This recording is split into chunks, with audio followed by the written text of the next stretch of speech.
संत Dnyaneshwar क्यूट्स in Marathi. संत ज्ञानेश्वरांचे 10 चांगले विचार आपण बघूया मित्रांनो. यामध्ये माझा जन्म कुठे व्हावा, कोणत्या जाती धर्मात व्हावा, आईवडील कसे असावे हे माझ्या हाती नव्हते.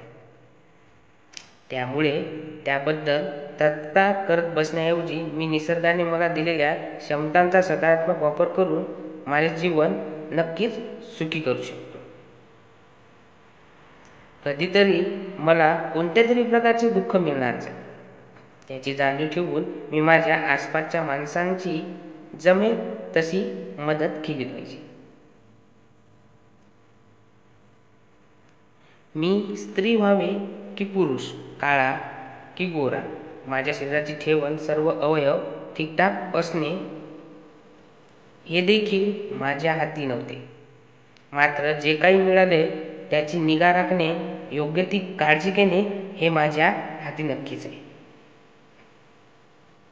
हे विश्व मी निर्माण केलेले नाही किंवा हे विश्व कसे असले पाहिजे या माझ्या मताला देखील काही किंमत नाही.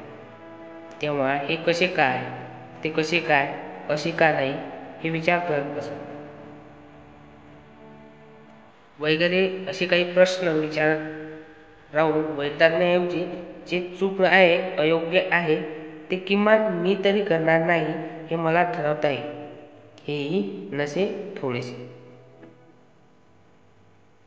आज जरी यश, सुख, समृद्धी माझ्या पायाशी लोळणं घेत असेल तरी उद्या किंवा कधीही नष्ट होऊ शकते.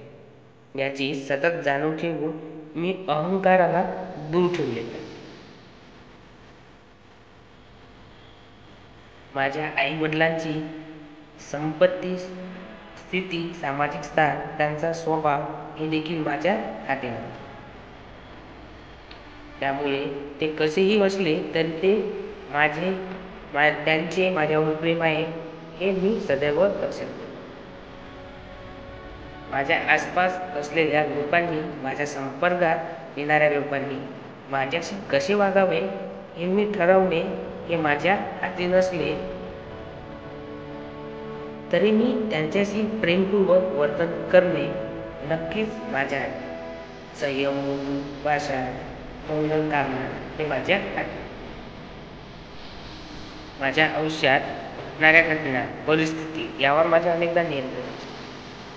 मात्र त्यावेळी सकारात्मक विचार आणि योग्य वर्तन नक्कीच माझ्या हाती. ज्ञानी लोकांच्या सानिध्यात राहूनही मूर्ख लोक ज्ञान ग्रहण न करता त्यांच्यातच वाईटच शोधत बसतात. मला जे मिळू शकले नाही त्याबद्दल दुःख करत राहण्याऐवजी जे काही मिळाले आहे त्याबाबत मी आभारी असले पाहिजे. जग अधिक चांगले, सुंदर करण्यासाठी हातभार लावण्याची संधी मला जेव्हा जेव्हा मिळेल तेव्हा तेव्हा ती संधी मी गमावता कामा नये. मित्रांनो, व्हिडिओ आवडला असेल तर प्लीज लाईक करा, शेअर करा आणि सबस्क्राईब करायला विसरू नका. धन्यवाद.